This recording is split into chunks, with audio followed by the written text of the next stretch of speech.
Bulalo Gaming.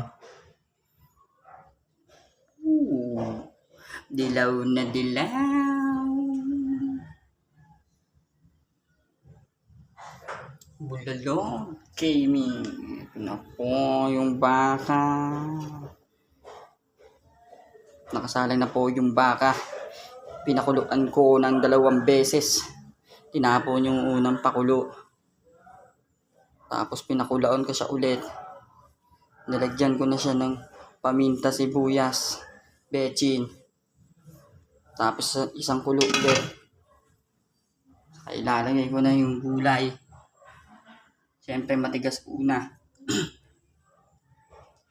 Kaya abangan. Pag naluto na ang ulalo,